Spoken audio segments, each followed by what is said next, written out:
Hello students, welcome to my YouTube channel exam 321। आज इस video के माध्यम से मैं आपको पढ़ाने जा रहा हूं एथर के रासायनिक गुण। एथर के रासायनिक गुण की इस वीडियो में मैं आज आपको पढ़ाऊंगा ब्रोमीन से क्रिया या क्लोरीन से क्रिया। कहने का मतलब है हैलोजन से क्रिया। तो आइए पढ़ते हैं ईथर के रासायनिक गुणों को।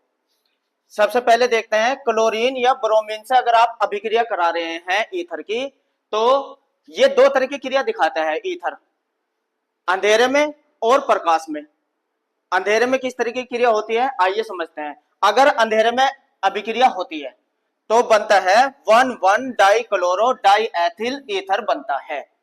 अब आप एक बात समझिए, ईथर का जो अणुसूत्र होता है C2H5O C2H5, ये होता है ईथर। सामान्य ईथर इसी को बोलते हैं डाइएथिल ईथर को। जब दो एल्किल समूह के बीच में ऑक्सीजन का समूह उपस्थित होता है तो वह ईथर कहलाती है। रासायनिक अभिक्रिया में आइए लिख के देख लेते हैं किस तरीके से यह समीकरण होती है। C2H5 का होल ट्वाइस और O। ईथर को मैं ऐसे भी लिख सकता हूं, ये मैंने ईथर को इस तरीके से लिखा। इसका मतलब देखिए CH2 के दो अणु हैं, इसलिए होल ट्वाइस और ऑक्सीजन का एक, ऐसे लिख दिया ईथर को। इसकी क्रिया जैसे ही आप क्लोरीन से कराएंगे, और ये हो रही है अंधेरे में, ये अभिक्रिया होती है अंधेरे में। अब आप देखिए होता क्या है, ये बन जाता है, क्या बनता है 1,1 डाइक्लोरो डाइएथिल ईथर। अब देखिए होता क्या है, C2H4Cl, एक हाइड्रोजन का अणु यहां से निकल जाता है और Cl का अणु आ जाता है। इसका मतलब यहां से जो हाइड्रोजन निकला वो HCl के रूप में निकल जाता है। एक क्लोरीन यहां से, एक हाइड्रोजन यहां से, तो HCl बाहर हो जाता है और बनता है C2H5। ये बनता है। ये अभिक्रिया यहां नहीं रुकती, आगे भी ये अभिक्रिया होती है। दोबारे फिर क्लोरीन का अणु फिर इस पे क्रिया करता है, क्लोरीन का अणु फिर अभिक्रिया करता है। अब क्या क्या होता है, हाइड्रोजन का अणु यहां से निकल के चला जाता है, तो क्या बनता है देखिए C2H4Cl O C2H4Cl। इसी को ही कहते हैं 1,1 डाइक्लोरो डाइएथिल ईथर। यही होता है 1,1 डाइक्लोरो डाइएथिल ईथर। अब इस अभिक्रिया को मैं समझा देता हूं ये हुई कैसे। ये अभिक्रिया नोट करिए, फिर मैं आपको इसको समझाता हूं कि ये हुई कैसे। अब देखिए इस अभिक्रिया को आइए डिटेल से समझते हैं। हुआ क्या था, अब आप देखिए, देखिए हुआ क्या था। मैं अब इस अभिक्रिया को खोल के लिख के दिखाता हूं। CH3 CH2O CH3 CH2 diethyl ether को मैंने ऐसे लिख दिया। अब होता क्या है, जैसे ही आप इसकी क्लोरीन से या ब्रोमीन से अभिक्रिया कराते हैं, क्लोरीन से या ब्रोमीन से अभिक्रिया कराते हैं अंधेरे में, अंधेरे में, तो अब आप ये समझिए, यहां से एक हाइड्रोजन का अणु निकल जाएगा, एक हाइड्रोजन का अणु यहां से निकल जाएगा, तो ये क्या बचेगा, और एक क्लोरीन का अणु यहां से, ये दोनों आपस में मिलके HCl बाहर कर देंगे, HCl को बाहर कर देंगे। देखिए बचा क्या, CH3 CHCl O CH3 CH2। ये अणु बचता है, HCl का अणु निकल गया, एक Cl का अणु यहां आ जाता है जहां से हाइड्रोजन निकली है।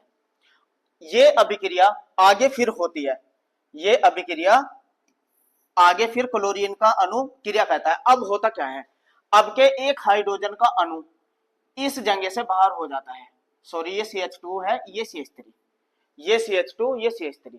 एक हाइड्रोजन का अणु इस कार्बन से हाइड्रोजन का बाहर हो जाता है और एक क्लोरीन का अणु यहां से क्लोरीन का अणु बाहर हो जाता है, तो ये हाइड्रोजन का अणु और ये क्लोरीन का अणु आपस में से HCl को बाहर कर देते हैं, HCl को बाहर कर देते हैं। और जो ये एक क्लोरीन का अणु एक बचा, ये इस हाइड्रोजन पे आके जुड़ जाएगा। तो देखिए क्या बनता है, अब आप ध्यान से देखिए, CH3 CH Cl और O CH का अणु रह जाएगा, एक हाइड्रोजन निकल गया और एक Cl यहां आ जाएगी और क्या बचा CH3। इसे ही कहते हैं, देखिए काउंटिंग करेंगे, चाहे इसे 1 2 लिखे और ये 1 डैश 2 डैश। अब देखिए 1 1, देखिए नाम 1 1 डैश पे 2 क्लोराइड के अणु हैं, dichloro di diethyl के दो कार्बन वाला एल्किल समूह एथिल होता है, एक एरा एथिल एक एरा इधर एथिल, डाई एथिल ईथर ये बन जाता है। इस तरीके से ये अभिक्रिया हुई अंधेरे में क्लोरीन से। क्लोरीन की जगह आप ब्रोमीन का अणु भी ले सकते हैं, जहां क्लोरीन आई है वहां ब्रोमीन लिख दीजिए, तो फिर ये क्या बन जाएगा, 1 1 डाई क्लोरो की जगह आ जाएगा ब्रोमो, डाई एथिल ईथर बनता है। ये हुई ईथर के साथ क्लोरीन की अभिक्रिया अंधेरे में। अगर यही अभिक्रिया क्लोरीन की अभिक्रिया अगर प्रकाश में ईथर से कराई जाए, अब तो पर die chloro die ethyl ether बनता है, पर क्लोरो डाई एथिल ईथर। आइए उस अभिक्रिया को भी समझ लेते हैं, अगर अंधेरे के अलावा प्रकाश में होती है तब देखिए कैसे होती है। अगर अब देखते हैं प्रकाश में, प्रकाश की उपस्थिति में पहले देखिए पर क्लोरो डाई एथिल ईथर बनती है। आइए इस अभिक्रिया को समझा देता हूं कैसा होता है ये, चलिए समझते हैं।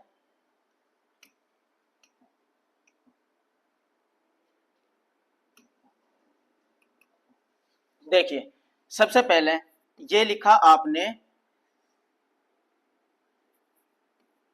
ईथर, इसकी अभिक्रिया अगर आप करा रहे हैं क्लोरीन से प्रकाश की उपस्थिति में, प्रकाश की उपस्थिति में, तो बनता है C2Cl का होल 5 का होल ट्वाइस O। इसे ही कहते हैं पर क्लोरो डाई एथिल ईथर। ये बनता है, हाइड्रोजन के पांचों के पांचों अणु इसमें से निकल के चले जाते हैं और क्लोरीन के अणु आगे जुड़ जाते हैं। क्लोरीन की जगह आप ब्रोमीन के अणु भी ले सकते हैं, फिर ये ब्रोमीन आ जाएगी यहाँ। अब आप सोच रहे होंगे ये कैसे कर दी, आइए मैं समझाता हूं ये अभिक्रिया हुई कैसे है। चलिए देख लेते हैं इस अभिक्रिया को फिर कैसे हुई है ये, या अब मैं समझा देता हूं आपको। मैं लिख सकता हूं CH3 CH2 O CH2 CH3, ether को मैंने ऐसे लिख दिया, ईथर को ऐसे लिखा। अब क्या होता है, जब ये क्लोरीन के अणु क्रिया कहते हैं, चलिए इसे संतुलित भी कर लेते हैं, 5 दूनी 10 के अणु थे क्लोरीन के, तो 5 आ जाएंगे, 5 दूनी 10 ये हो जाएंगे। अब होता क्या है, ये जितनी भी क्लोरीन है प्रकाश में क्या काम करती है, जितने भी हाइड्रोजन के अणु हैं, कितने हैं, 3 और 2 5, 2 और 3 5, ये सारे हाइड्रोजन हट जाएंगे और ये अभिक्रिया होती रहती है जब तक कि हाइड्रोजन के अणु खत्म ना हो जाए। एक एक स्टेप में ये होती रहती है, पहले ये हाइड्रोजन हटती है, इस तरह से हाइड्रोजन के 2 अणु हटेंगे, 2 ये अणु हटेंगे, फिर 3 ये हटेंगे, 3 ये हटेंगे, ऐसे टोटल हाइड्रोजन के 10 के 10 अणु हट जाते हैं और इसकी जगह क्लोरीन के अणु आ जाते हैं। तो अभिक्रिया कैसे बनती है, अब आप देखिए अभिक्रिया बनती है CCl3, 3 अणु तो क्लोरीन के यहाँ आ जाएंगे, CCl2 2 अणु यहाँ आ जाएंगे और O, फिर CCl2 और CCl3। इस तरीके से आप देखिए हाइड्रोजन के 10 अणु थे, 10 के 10 क्लोरीन के अणु से विस्थापित हो गए और 10 के 10 क्लोरीन के अणु आ गए, इसीलिए 5 दूनी 10 ये अभिक्रिया मैंने ऐसे लिखी थी और चाहे आप एग्जाम में ऐसे भी लिखे आए, ठीक है। और संतुलित करेंगे तो यहाँ 5 अणु क्लोरीन के और आ जाएंगे, 5 दूनी 10। इस तरीके से ये बन जाती है पर क्लोरो डाई एथिल ईथर। तो ये होती है सूर्य के प्रकाश में या प्रकाश की उपस्थिति में हो सकती है और वो अंधेरे में होती है, जो मैंने इससे पहले समझाई है। प्रकाश में बस आपको याद करना है हाइड्रोजन के सारे अणु विस्थापित होते हैं। ये इसकी जगह आप ब्रोमीन का इस्तेमाल भी कर सकते हैं, जहां क्लोरीन ली है यहाँ ब्रोमीन के अणु आ सकते हैं, तो इसकी जगह ब्रोमीन लगाइए, फिर कहलाएगी ये पर ब्रोमो डाई एथिल ईथर। ये हुई क्लोरीन से अभिक्रिया ईथर की। आइए नेक्स्ट अभिक्रिया देखते हैं ईथर के साथ।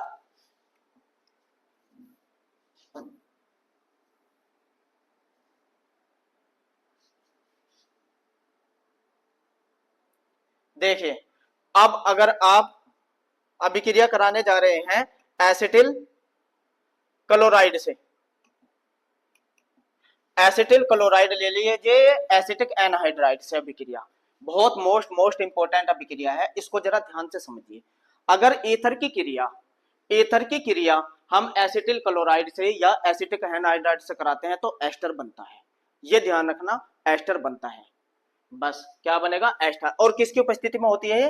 निर्जल एल्यूमिनियम क्लोराइड ले लीजिए या निर्जल जिंक क्लोराइड ले लीजिए, ये उत्प्रेरक का काम करता है और इसकी उपस्थिति में एथिल एसीटेट बनता है जिसे एस्टर कहते हैं। अब आप पहले एस्टर को समझिए, एस्टर होते क्या हैं। जब दो एल्किल ग्रुप के बीच में COO क्रियात्मक समूह आता है, ये एस्टर होता है। क्रिया को ही देखिए, ईथर को मैं ऐसे लिख देता हूं CH3CH2। देखिए समीकरण में आप ईथर को किसी भी तरीके से लिखिए, बस आपकी समझ में आनी चाहिए। जो मैंने अभी अभिक्रिया कराई थी, ईथर को मैंने ऐसे लिख दिया समझाने के लिए, आप ऐसे भी लिख के आ सकते हैं। और इसकी क्रिया मैं कराने जा रहा हूं एथिल एसिटिल क्लोराइड से CH3COCl, ये कराने जा रहा हूं मैं। अब आप देखिए ये ग्रुप यहां से हट जाता है, Cl पे माइनस का अणु होता है और एसिटिल पे प्लस आ जाता है। और अब होता क्या है, यहां से ये इतना ग्रुप, ये और ये ग्रुप आपस में क्रिया कर लेता है, ए यहां तक, ये यहां से ये क्रिया कर लेता है। क्रिया करने के बाद होता क्या है, देखिए हुआ क्या है, क्या बना है। यहां से चलिए CH3, ये देखिए CH3 है ना ग्रुप, मैं लिख देता हूं CH3, ऐसे लिख के चलता हूं CO, और एक O ये रहा देखिए, और CH3 CH2 CH3 CH2 CH3, ये बना एथिल एसीटेट, एथिल एसीटेट। और उसमें सॉरी, वो जो मैंने HCl बताया था, HCl नहीं बनता, इसमें क्या बनता है, ये CH3CH2Cl क्या बनता है, प्लस क्या बना है ये भी देखिए।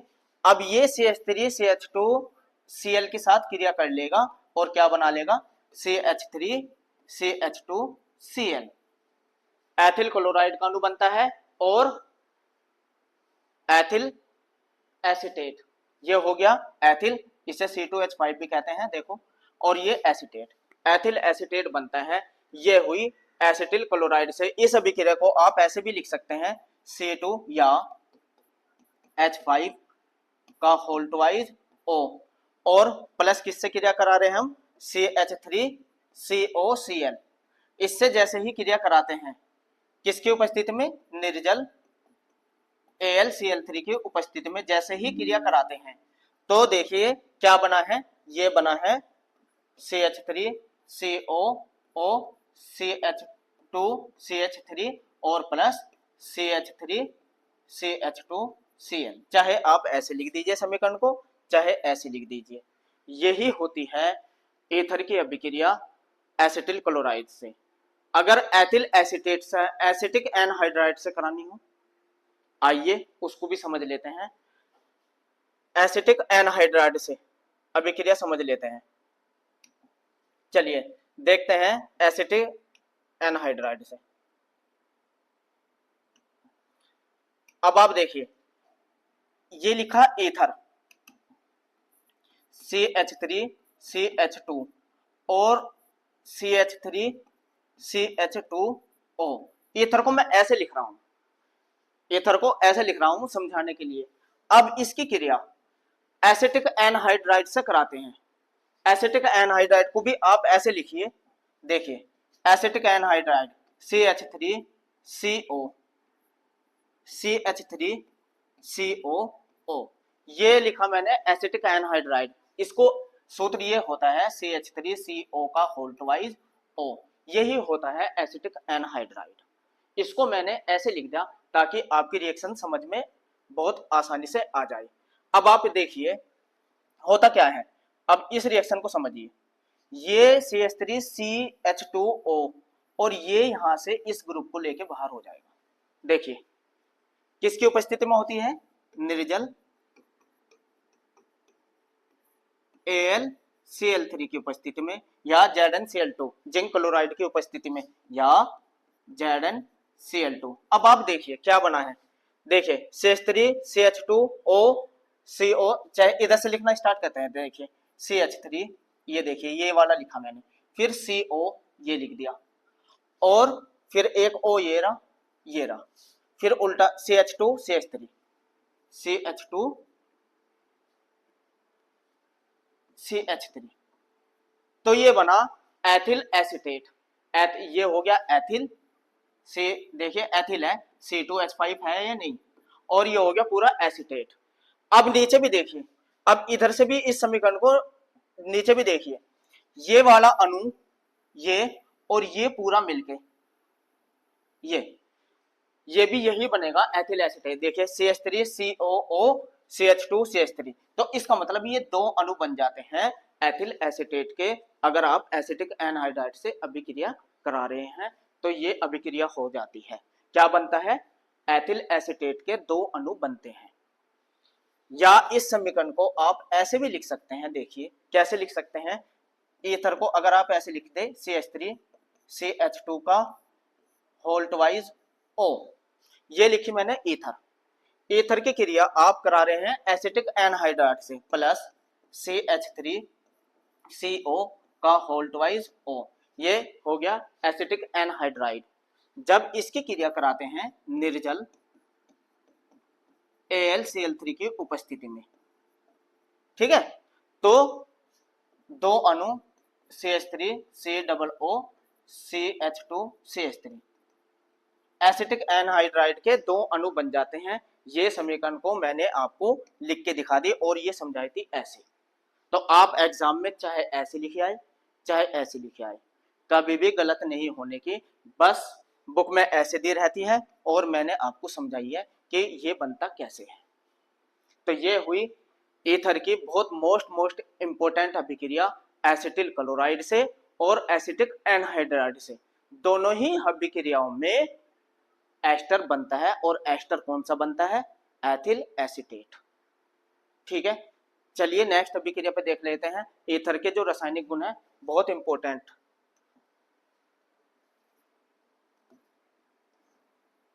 अपचयन अभिक्रिया, ये भी बहुत मोस्ट इंपॉर्टेंट अभिक्रिया है, इसको भी आप देखिए। अपचयन अभिक्रिया रेड फास्फोरस और HI के द्वारा जब अपचयन करते हैं ईथर का, तो एथेन गैस बनती है, एथेन गैस बनती है। आपको समझाने के लिए मैं ईथर को किसी भी तरीके से लिख सकता हूं, आप बस समझ में आनी चाहिए आपकी रिएक्शन की होती कैसे है, एथेन बनती कैसे है, अपचयन होता कैसे है। चलिए आइए दिखा देते हैं। ईथर को मैं लिख के दिखा देता हूं समझाने के लिए, CH3CH2O CH2CH3, ये मैंने लिखी ईथर, यही तो है ईथर। C2H5 और O, ये ईथर है। इसके जब हम अपचयन करते हैं HI के द्वारा रेड फास्फोरस की उपस्थिति में, रेड फास्फोरस की उपस्थिति में जब अपचयन होता है, तो देखिए होता क्या है, सॉरी अपचयन हो रहा है ना, एक मिनट, अपचयन हो रहा है, इसको रेड फास्फोरस प्लस HI यहां लिखिए और यहां रह जाएगा केवल H। नवजात हाइड्रोजन के अणु जुड़ते हैं और इसकी उपस्थिति में ये होता है।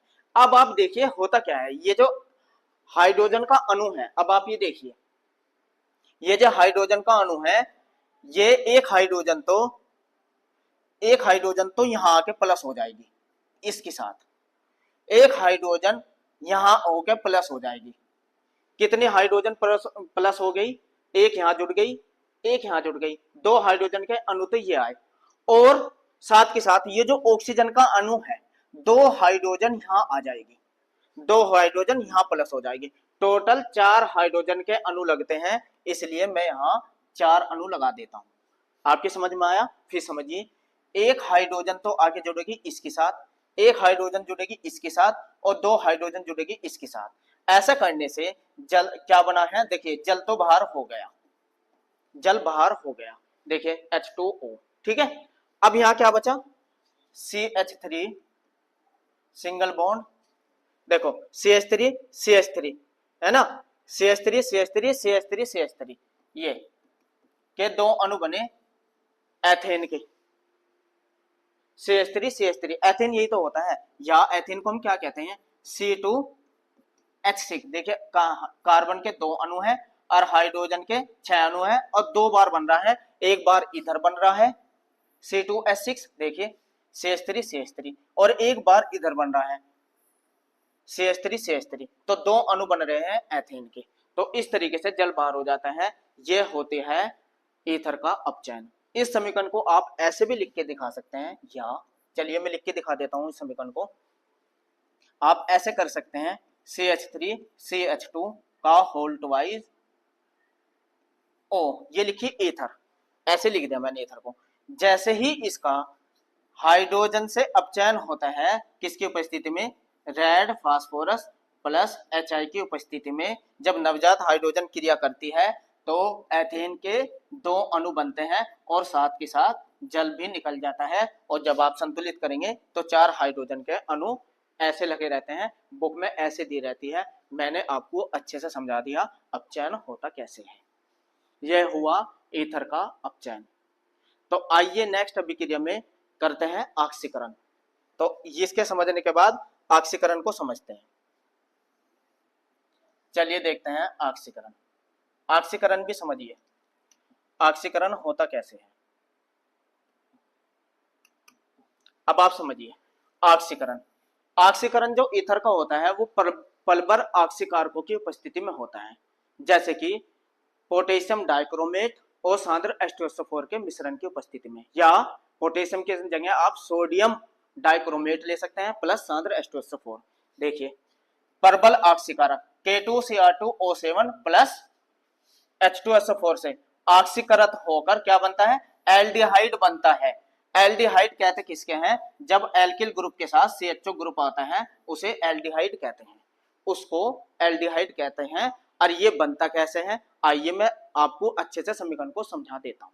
चलिए समझते हैं, देखते हैं। सबसे पहले आपने लिया CH3 CH3 CH2, मैं ईथर को ऐसे लिख रहा हूं CH3 CH2, ये लिख दिया मैंने ईथर, डाईएथिल ईथर। इसका हम जब ऑक्सीकरण कर रहे हैं, यानी कि नवजात ऑक्सीजन का जुड़ना, ऑक्सीकरण जब करते हैं तो अब आप ये देखिए किसकी उपस्थिति में होता है, ये K2Cr2O7 प्लस सांद्र H2SO4 की उपस्थिति में यह अभिक्रिया होती है। आइए समझ लेते हैं कैसे होती है। एक हाइड्रोजन का अणु यहां से निकल जाएगा, -1H तो यहां से बाहर हो गया, एक हाइड्रोजन का अणु यहां से बाहर हो गया, तो क्या बचा, CH3 CH और O ये रहा। तो देखिए क्या बचा, अब आप ये समझिए CH3 CHO, ये तो बचा ऊपर। एक हाइड्रोजन जब यहां से निकल गया तो CH3 CH और O ये वाला, और एक ऑक्सीजन इसके साथ आ जाएगी, यो वाली एक ऑक्सीजन यहां आ जाएगी, एक ऑक्सीजन यहां आ जाएगी इसके साथ, प्लस यहां हो जाएगी इस हाइड्रोजन की जगह। तो देखिए ये भी क्या रह जाएगा, CH3 CHO, क्योंकि हाइड्रोजन तो एक बाहर हो जाएगी, एक हाइड्रोजन यहां से बाहर हुई, और एक ऑक्सीजन इनके साथ एक्स्ट्रा यहां आ जाएगी। तो देखिए ऑक्सीजन के कितने अणु आए, 2 अणु, एक ऑक्सीजन यहां आया, एक ऑक्सीजन यहां आया, तो 2 अणु आ जाएंगे। तो अब 2 अणु तो बने एसिटाल्डिहाइड के, ये सूत्र होता है एसिटाल्डिहाइड का, और जल बाहर हो गया, प्लस जल बाहर हो गया। इस तरीके से यह हुई ईथर का ऑक्सीकरण। आपको याद रखना है ईथर के ऑक्सीकरण के द्वारा एसिटाल्डिहाइड का अणु बनता है। अब ये अभिक्रिया अब तो समझ में आ गई होगी, फिर से समझिए। एक हाइड्रोजन तो यहां से निकल गया, तो CH3 CH और यो O, एसिटिल, नीचे भी देखिए CH3 CH, एक हाइड्रोजन यहाँ से निकल गया और O यहाँ से आई एक, तो दो अणु एसिटिल्डिहाइड के बने। अब एक हाइड्रोजन ये, एक हाइड्रोजन ये और एक ऑक्सीजन यहाँ से, तो जल का अणु बाहर हो गया। इस अभिक्रिया को आप ऐसे भी लिख के दिखा सकते हैं या।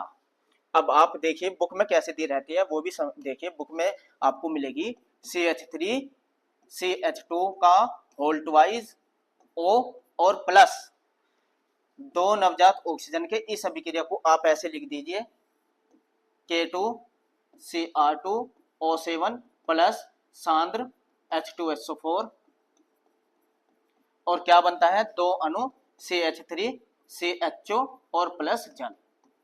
ये अभिक्रिया चाहे आप ऐसे लिख दीजिए, मैंने समझाने को आपको ऐसे समझाई है। ये हुआ ऑक्सीकरण। एक अभिक्रिया निर्जलीकरण भी बहुत इंपॉर्टेंट होता है। निर्जलीकरण, निर्जलीकरण भी आप समझिए, अगर ईथर का निर्जलीकरण करते हैं तो जल का एक अणु निकल के चला जाता है ईथर से, तो एथीन गैस प्राप्त होती है। ये भी याद करिए, ऑक्सीकरण में क्या बनता है, एसिटिल्डिहाइड, और निर्जलीकरण में क्या होता है, जल का एक अणु निकल के चला जाता है और एथीन गैस प्राप्त होती है। चलिए दिखा देते हैं, निर्जलीकरण को भी देख लेते हैं।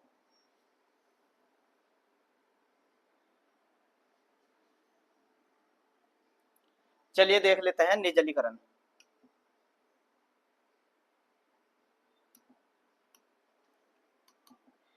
निर्जलीकरण अगर आप करेंगे, निर्जलीकरण ईथर का, तो अब आप देखिए ईथर का निर्जलीकरण होता कैसे है, इसको भी समझिए।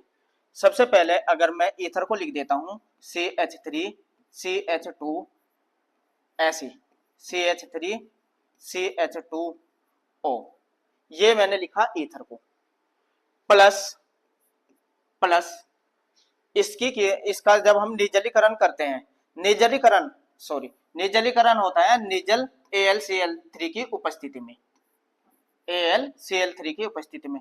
तो होता क्या है, अब आप ये देखिए, एक हाइड्रोजन का अणु तो यहां से निकल जाएगा,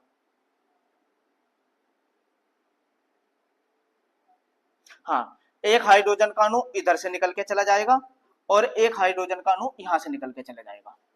टोटल दो हाइड्रोजन के अणु निकल के जाएंगे, यहां से, सॉरी यहां से नहीं, यहां से एक हाइड्रोजन, यहां से एक हाइड्रोजन, यहां से।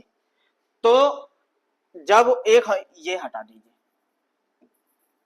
एक हाइड्रोजन का अणु यहां से निकल के गया CH3 से, एक हाइड्रोजन का अणु यहां से निकल के गया, दो हाइड्रोजन के अणु निकल के जाते हैं और एक ऑक्सीजन का अणु, ये, तो जल बाहर हो जाता है। देखिए जल निकल गया, निर्जलीकरण, जल का बाहर होना, जल बाहर हो गया, तो यहां क्या बचा, CH2 और इनके बीच में डबल बॉन्ड आ जाएगा CH2, क्योंकि संयोजकता कार्बन की 4 संयोजकता होती है।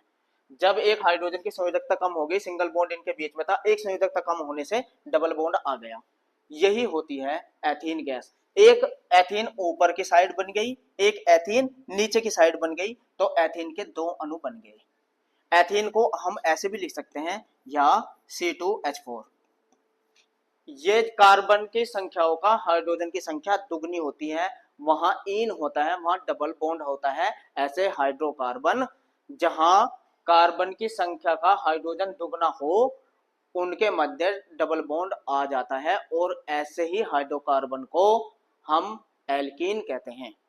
तो ये कार्बन के दो अणु थे, इसलिए बनती है एथीन, एथ बोलते हैं ना, एथीन। तो एथीन के दो अणु बनते हैं, ये बनती है अभिक्रिया। या इस अभिक्रिया को आप ऐसे भी लिख के दिखा सकते हैं, या CH3 CH2 का होल ट्वाइस O प्लस निर्जल AlCl3 की उपस्थिति में जब जल के दो अणु निकल जाते हैं तो CH2H4 के दो अणु बनते हैं और प्लस एक जल का अणु बाहर हो जाता है। यह होता है निर्जलीकरण। तो ये आज आपने पढ़ी इस वीडियो के माध्यम से ईथर की अभिक्रियाएं, ईथर की वे अभिक्रिया जो बहुत मोस्ट इंपोर्टेंट है। इसके अंदर आपने पढ़ा है हैलोजनीकरण, यानी कि ब्रोमीन से या क्लोरीन से क्रिया, जो कि दो स्टेप में थी, अंधेरे में और प्रकाश में। इसके बाद आपने पढ़ा था एसिटिल क्लोराइड और एसिटिक एनहाइड्राइड से अभिक्रिया, एस्टर बनता है। और तीसरी आपने पढ़ा था अपचयन, अपचयन अभिक्रिया में एथेन बनती है। फिर आपने पढ़ा निर्जलीकरण, निर्जलीकरण में एथेन बनती है। और पांचवी अभिक्रिया ऑक्सीकरण, ऑक्सीकरण अभिक्रिया में एल्डिहाइड बनता है। यह आपको पता होना चाहिए। देखिए मैं एक बार समझा देता हूं आपको। एक बार आप समझ लीजिए कि ईथर, ईथर, ईथर का अगर आप करते हैं क्लोरीनीकरण, तो ये दो तरह की अभिक्रिया होती है, एक अंधेरे में और एक प्रकाश में, जो कि मैंने अभी आपको बताई है। इसी तरीके से एक अभिक्रिया आपने इसमें पढ़ी है अपचयन। अपचयन जब हम करते हैं तो आपको बस इतना याद रखना है, अपचयन के द्वारा एथेन एल्कीन बनती है। और तीसरी अभिक्रिया ऑक्सीकरण, ऑक्सीकरण, ऑक्सीकरण के द्वारा एल्डिहाइड बनती है, एल्डिहाइड।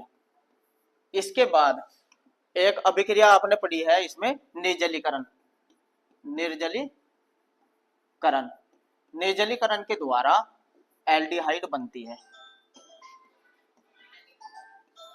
और चौथी जो अभिक्रिया आपने इसमें पढ़ी है वो है एसिटिल क्लोराइड, एसिटिल क्लोराइड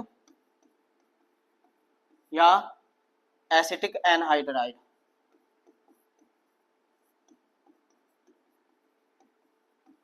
तो एस्टर बनता है। बस इनको दोहरा लीजिए आप, इनको दोहरा लीजिए। अंधेरे में भी मैंने आपको बताया था 1,1 die chloro die ethyl ether, ये बनती है। और प्रकाश में बनती है पर क्लोरो डाई एथिल ईथर। यह हुआ ईथर के रासायनिक अभिक्रियाएं जो इस वीडियो के माध्यम से आपने पढ़ी है। तो मिलते हैं मेरी नेक्स्ट वीडियो में। जुड़े रहने के लिए थैंक्स।